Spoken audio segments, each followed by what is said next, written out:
किसान साथियों राम राम। आशा और उम्मीद करता हूं कि आप सब ठीक ठाक होंगे। साथियों, परसों हमने मौसम विभाग की जो रिपोर्टें जो आई थी, हमारे भारत की तमाम एजेंसियों ने जो रिपोर्ट दी थी, वो 2026 के मानसून की आपको वीडियो के माध्यम से बताई। कल बुधवार के दिन हमने आपको एक साप्ताहिक मौसम वीडियो बुलेटिन जारी किया, और आज मैं जो हमारे चाहे वो सोशल मीडिया हो, चाहे अंतर्राष्ट्रीय टीवी चैनल हो, पूरी दुनिया की बात कर रहा हूँ। पूरी दुनिया के अंदर जो खबरें निकल के आ रही हैं कि 140 साल बाद सबसे सुपर एल नीनो अब की बार बनने जा रहा है। बनेगा या नहीं बनेगा, इसका कितना प्रभाव पड़ेगा, ये सारी जानकारी मैं आपको मोटे मोटे तौर के ऊपर इस चैनल पर देने जा रहा हूँ। प्रत्येक बात आपको सावधान और सचेत करने के लिए पहले से वीडियो बनाकर जो बताई जाती है, इसका मतलब ये है कि आप किसी प्रकार के भ्रम में न रहें, भयभीत न हो, और कोई बहुत बड़ी आपदा यदि आने की बात होती है तो उसका भी कोई न कोई समाधान हर एक चीज़ का होता है, परंतु भयभीत और डरना किसी चीज़ का समाधान नहीं होता। इसलिए ज़्यादा मेरे किसान साथियों को मैं बता देना चाहता हूँ कि चिंताग्रस्त होने वाली बात अभी तक सामने नहीं आई है। मैं बताने जा रहा हूं कि सुपर एल नीनो बनता कैसे है, क्यों बनता है। साथियों, ये कोई आज की नई प्रक्रिया नहीं है। आप ये सोचते होंगे कि अब की बार 140 साल पहले जो बना था अब की बार बनेगा तो पता नहीं क्या हो जाएगा। ये कोई नई प्रक्रिया नहीं है, ये प्रकृति का एक नियम है। लगातार समुद्र का पानी ऑस्ट्रेलिया साइड की ओर जाता है और वहां जाकर के वो गर्म पानी इकट्ठा होता है, भाप बनकर उड़ता है, आसमान में जाता है, और भारत की ओर जब कम दबाव का क्षेत्र बनता है तो उस कम दबाव के क्षेत्र को भरने के लिए वही हवाएं पानी लेकर के भारत में प्रवेश करती हैं और बरसात होती है। परंतु अब की बार यह उल्टा हो रहा है। जो पानी 4, 5, 7 साल में ऑस्ट्रेलिया के और समुद्र में बहकर गया और वो वहाँ लगभग गर्म पानी पाया जाता है, वो जो वहाँ का गर्म जो पानी था, वो पानी दूसरी साइड से वापिस समुद्र में बहना शुरू हुआ है, जो अमेरिका की ओर ठंडे स्थान है।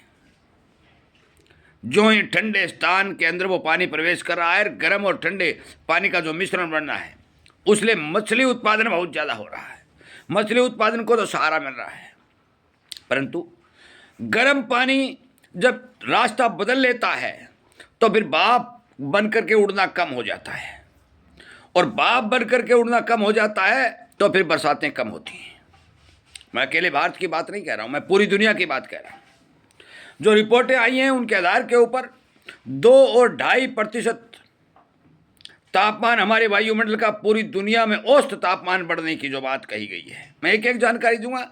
इसीलिए मैं आपसे कहता हूं कि मोटी मोटी जो किसान को समझनी चाहिए वो बात सुननी है तो हमारे इस चैनल को सब्सक्राइब करके जुड़िए और इन बातों पर विचार करिए, शेयर जरूर करिए।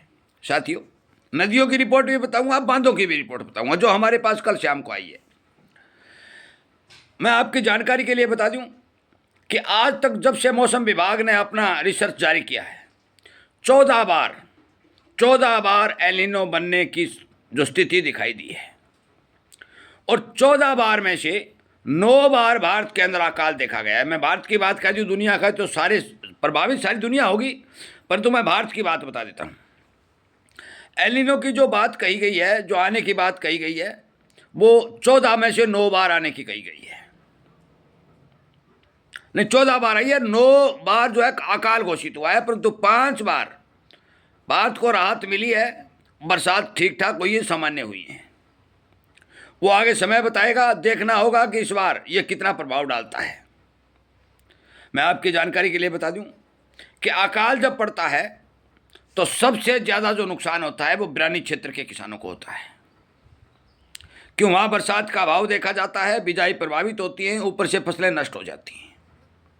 परंतु हमारे भारत के अंदर लगभग 35% एरिया जो सिंचित एरिया माना जाता है। पहले राजस्थान में बहुत बड़ा अभयारण्य क्षेत्र हुआ करता था, परंतु उसको भी कवर कर लिया गया है।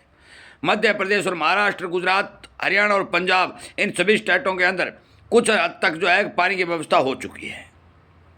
नए नए सिस्टम जो नलकूपों को द्वारा, ट्यूबवेलों द्वारा, ड्रिप सिस्टम द्वारा, फुहारों सिस्टम द्वारा किसान जो सिंचाई के खोल रहा है, उससे बड़ा फायदा हो रहा है। एक कहावत हुआ करती थी जो मैं आपको बता देना चाहता हूं कि छपने का काल जो पड़ा था उसमें कहा था कि घोड़े का घास गधी चरगी और छपने का नाश नदी करगी। साथियों, मैं आपकी जानकारी के लिए बता दूं, नदियों का अकाल का सिर फोड़ने का बहुत बड़ा योगदान है। ट्यूबवेलों का अकाल तोड़ने का बहुत बड़ा योगदान है। जो भूजल स्तर है उसका प्रयोग करके, नदियों के पानी का प्रयोग करके इंसान कुछ हद तक अपनी खेती बचा सकता है। परंतु पूरी दुनिया की यदि बात करें तो पूरी दुनिया में तो बहुत बड़ा अभयारण्य क्षेत्र है। बहुत से देशों में तो नदियों का कोई नामो निशान ही नहीं है। वहां बहुत ज्यादा प्रभाव इस चीज का देखा जाएगा। और इसका प्रभाव डबल क्यों बताया जा रहा है? इसका सबसे बड़ा कारण यह है कि जो जलवायु परिवर्तन लगातार हो रहा है, तापमान में जो बढ़ोतरी जो लगातार हो रही है, उसके कारण आम जनजीवन को नुकसान हो रहा है। अभी से अप्रैल के लास्ट में तापमान लगातार बढ़ने शुरू हो चुके हैं। हीट वेव कई जगह पर निर्धारित कर दी गई है। हमारे भारत सरकार ने 150 जिलों में अलर्ट भी घोषित कर दिया है और इसका अर्थव्यवस्था पर बहुत बड़ा असर भी पड़ने जा रहा है। गंगा जैसी नदी जो है उनमें अपनी कैपेसिटी का लगभग 50% पानी चल रहा है, क्योंकि हिमालय के ऊपर बहुत कम बर्फ का प्रभाव अब की बार पड़ा, जिसके कारण पानी की मात्रा घटी और अभी बरसाती नदियों का जो पानी है वो 50% कैपेसिटी के साथ चल रहा है। हमारे देश में 150 से ज़्यादा जलाशय हैं जो बड़े जलाशय कहे जाते हैं। उनमें से 60-65 जलाशयों के अंदर पानी की कमी की सूचना मिल रही है। अभी से बता रहा हूँ, जो अप्रैल महीने की रिपोर्ट है। बाकी जलाशयों में पानी का जलस्तर सामान्य है और बिना चिंता करने वाला दिखाई दे रहा है। मैं आपकी जानकारी के लिए बता दूं कि जो सुपर एल नीनो बनने की बात कही जा रही है, 140 साल बाद इसका प्रभाव भारत में देखने को मिलने जा रहा है। इतनी घबराहट वाली बात की खबर अब तक नहीं आई है। सिर्फ खबर एक आई है कि खाद्यान्न उत्पादन पूरी दुनिया में घटेगा, जिसमें भारत भी शामिल है। तापमान का बढ़ना, बरसात का घटना इस बात का संकेत है। ये जानते भी हैं कि अनाज की उत्पत्ति कम होती है।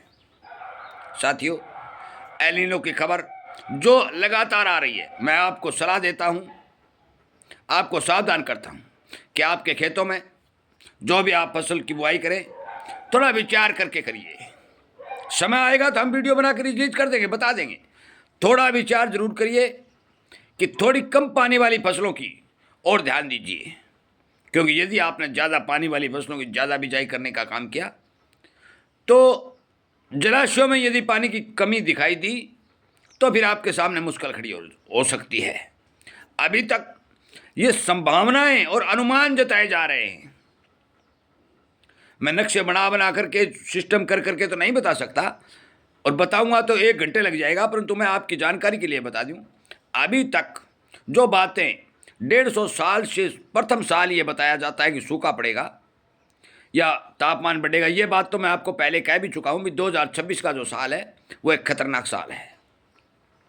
इससे सावधान रहना, इसमें फूंक मार मार के पग रखना, ये हम सबका कर्तव्य बनता है। महंगाई बेतहाशा बढ़ने जा रही है, बरसात का सिस्टम घटने की संभावना दिखाई दे रही है, इधर से चारों तरफ युद्ध का डंका बज रहा है। इन सभी कारणों के चलते मेरा मानना है, और जो अनुमान विशेषज्ञों का है, कि ये साल खतरनाक है।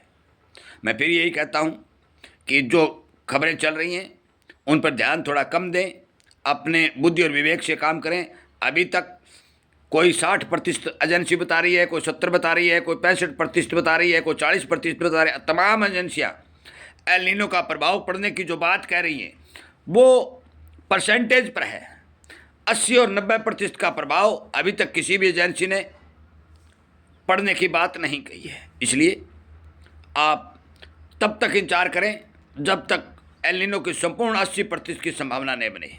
यदि 80% संभावना बनेगी तो फिर भारत के अंदर पक्का अकाल पड़ेगा।